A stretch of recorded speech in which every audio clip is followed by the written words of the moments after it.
Hi friend, कशा आहात? बघा, आज एक छान नवीन असं रेसिपी घेऊन आले मी. बघूनच ओळखला असाल तुम्ही की हे अंड्याचं रेसिपी आहे. एक लबाबदार असं म्हणतात ह्याला आणि खूप छान रेसिपी होते. तुम्ही सुद्धा ट्राय करून बघा. आता पॅनमध्ये मी तेल गरम केले आणि बघा आता चवीनुसार मीठ टाकायचं आहे आपल्याला.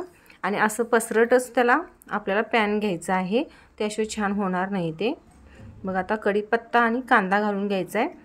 छान व्यवस्थित परतून घ्यायचं आहे हे सगळं आपल्याला. बघा व्यवस्थित असं परतलं गेलं पाहिजे. कांदा छान भाजला गेला पाहिजे आपला.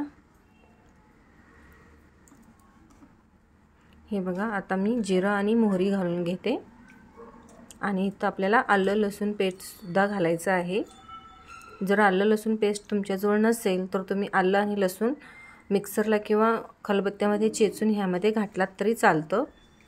आणि त्यामध्ये एक हिरवी मिरची सुद्धा घातलं तरी चालतं. टेस्ट खूप छान येते. घरी जर लहान मुलं खाणार असतील तर तिखटाचं प्रमाण कमी करायचं आहे.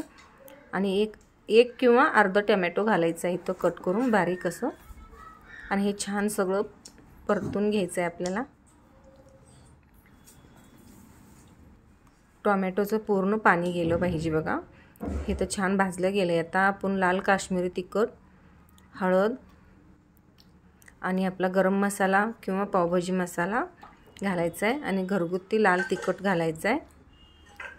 चवीनुसार घालायचं आहे इथं आपल्याला. जास्त पण तिखट करायचं नाही आहे. जर घरी लहान मुलं असतील तर जास्त तिखट करायचं नाही आहे. आता हे सगळं एकदा आपल्याला व्यवस्थित मिक्स करून घ्यायचं आहे.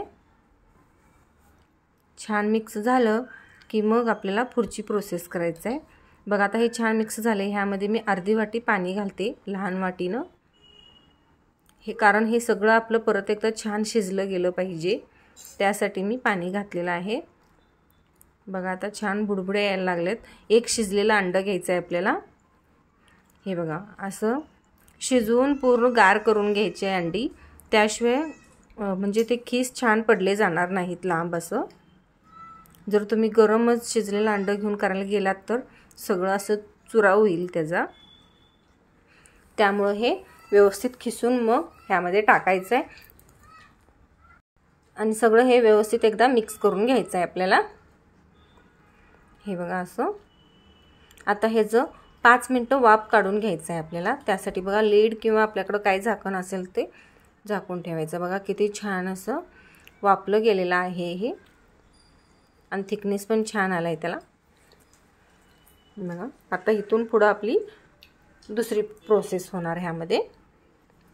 आता आपल्याला नॉर्मल तसेच 2 अंडी घ्यायचे आहेत. हे बघा असं फोडायचं आहे आणि त्यामध्ये हळू असं सोडून द्यायचं आहे. बघा हे जसं मी सोडले ना असं सोडायचं आहे. तुम्हाला इथं 2 किंवा 4 किंवा 5 घरात जितके माणसं खाणारे असतील तेवढे तुम्ही इथं अंडी फोडून ह्यामध्ये सोडायचे आहेत. मी 2च घातलेले आहेत. हे बघा आता मी दाखवते तुम्हाला कसं झालं आहे बघा ते. हे बघा असं व्यवस्थित साईडला तेल सुटाले आणि हे आपलं व्यवस्थित आता शिजलं जातं अंडं ह्या प्रकारे. हे बघा आता आपलं शिजून झालेलं आहे. किती छान बघा असं रंग पण आला आहे आणि छान मस्त शिजलं गेलेलं आहे. आणि भाजी मस्त झालेली आहे आणि वास छान यायला लागला आहे. आता आपण छान गार्निशिंग करून घेऊया. हे बघा पहिला आधी खाली मसाला घालून घ्यायचा. ताटाला सुद्धा लावताना आपण खाली आधी मसाला घालायचा आणि मग त्यानंतर आपलं ते एगचं जे लबाबदार केलेलं आहे ते घालून घ्यायचं आहे. हे बघा किती छान मस्त झालं. आणि थँक्यू व्हिडिओ पूर्ण बघितल्याबद्दल.